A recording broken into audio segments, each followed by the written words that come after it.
बिस्मिल्लाहिर्रहमानिर्रहीम। अस्सलामुअलैकुम वरहमतुल्लाहि वबरकातुह।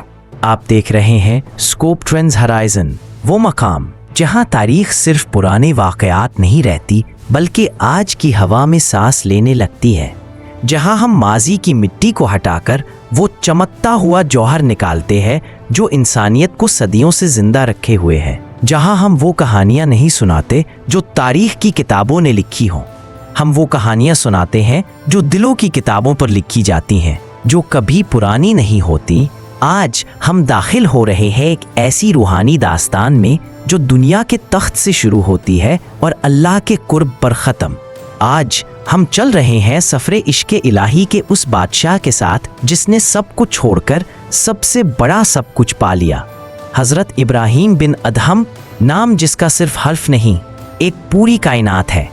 बल्ख की रातें, वो रातें जिनमें आसमान भी शहर की रोशनी से शर्मा जाए, महलों की फसीलें आसमान को छूते, बिजली ना होने के बावजूद हर तरफ रोशनी का समंदर बहता, बाजारों में रेशम, गलियों में खुशबू और बादशाह के महल में तो ऐसा साज बजता कि दिन भी रात बन जाए और रात भी ख्वाब बन जाए।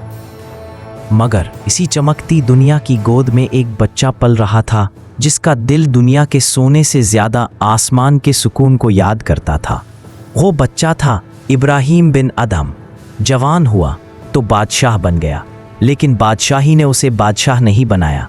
तख्त पर बैठा, हज़ारों खिलाफतें उसके हुक्म पर, फ़ौजें उसके इशारे पर, महल उसके कदमों में, लेकिन दिल हमेशा खामोश बैठा रहता, जैसे कि कह रहा हो, इब्राहीम, ये सब धोखा है, ये सब आरियत है, ये सब आएगा और चला जाएगा, असल कुछ और है।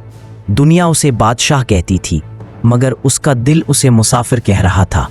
वो रात जिसमें हवा भी ठहरी हुई थी, महल की शम्एं धीमी रोशनियों में लरज़ रही थी। इब्राहीम बिन अदहम नींद से बेचैन बिस्तर पर करवटें बदल रहे थे।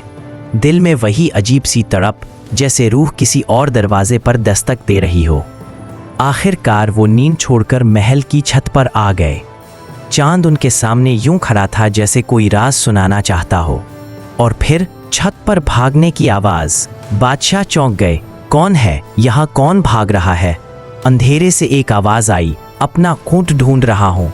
बादशाह गुस्से और हैरत में बोला, यहाँ महल की छत पर कैसे मुमकिन है? वो प्रसरार मुसाफिर हंस पड़ा, ऐसी हंसी जो दिल के अंदर गूंजती है, जैसे कि आईना दिखा रही हो, और बोला, बादशाह सलामत। अगर तुम्हें ये बात नामुमकिन लगती है कि कोई आदमी महल की छत पर ऊंट ढूंढ रहा है, तो क्या तुम्हें हैरत नहीं होती कि तुम दुनिया के महलों में खुदा को ढूंढ रहे हो जो यहाँ नहीं मिलता? ये जुमला सिर्फ अल्फाज नहीं था, ये तकदीर की ज़रब थी।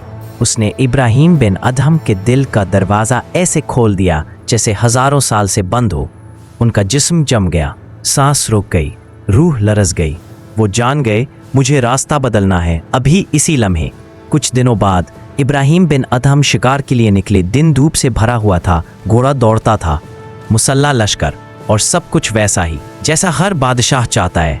लेकिन फिर आवाज़ आई, आसमान से नहीं, दिल के ऊपर से, वो जगह जहाँ खुदा इंसान को बुलाता है। आवाज़ ने कहा, इब्राहीम, इसके लिए पैदा नहीं किया गया था। वो रुक गए, दिल का पर्दा फट गया, दिमाग सुन हो गया। फिर आवाज़ दोबारा आई, मज़ीद करीब, मज़ीद ज़ोरदार, मज़ीद नूरानी।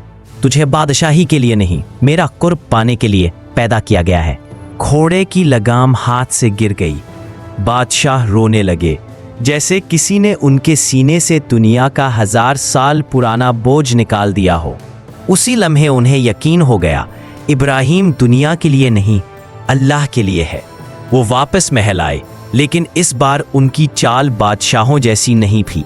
कदम हल्के थे, दिल आज़ाद था, आँखों में एक नया समुंदर था।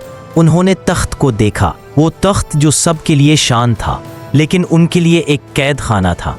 उन्होंने ताज उतारा और आहिस्ता से कहा, जिस अल्लाह के इश्क में दुनिया छोटी पड़ जाए, इसके मुकाबले में बादशाही क्या है? खुद्दाम चीख उठे, दरबार लरज़ गया, मगर फैसला हो चुका था। इब्राहीम बिन अदहम ने ताज ज़मीन पर रख दिया और फ़कीरी तलब पर पहन ली, और फिर वो निकल पड़े, अकेले, बुकचा हाथ में, चादर कंधे पर, कदम ज़मीन पर और दिल खुदा के दर पर। दुनिया के शहजादे अब रास्तों के फ़कीर थे। کبھی پہاڑوں پر بیٹھے، کبھی سمندروں کے کنارے، کبھی خالی مسجدوں میں راتیں گزاری، کبھی مکہ کی گلیوں میں آنسو بہائے۔ لوگ حیران رہ جاتے، پوچھتے کیا واقعی یہ وہی بادشاہ ہے؟ اور وہ مسکرا کر کہتے ہاں، لیکن بادشاہی اب ملی ہے، پہلے قید تھا اب آزاد ہوں، اب میں اللہ کا مسافر ہوں، اور یہ سفر کبھی ختم نہیں ہوگا۔ ناظرین کرام، یہ تھا ایپیسوڈ 1، وہ زلزلہ، وہ چنگاری، وہ نور جس نے قرآن کے الفاظ میں دلوں کو زندہ کرنے والا سفر شروع کیا۔ ابراہیم بن ادہم نے بادشاہی چھوڑ کر بادشاہی حاصل کی، تخت چھوڑا اور دلوں کے تخت پر بیٹھ گئے۔ ایپیسوڈ 2 میں آپ دیکھیں گے سرو ان کا پہلا روحانی استاد کون بنا، وہ کون سی رات تھی جب انہوں نے میں نہیں صرف وہ کا درجہ پایا۔ اگر آپ کو یہ ویڈیو پسند آئی ہے تو ویڈیو کو لائک کریں، شیئر کریں اور اسکوپ ٹرینڈز ہورائزن کو سبسکرائب کریں۔ اللہ حافظ۔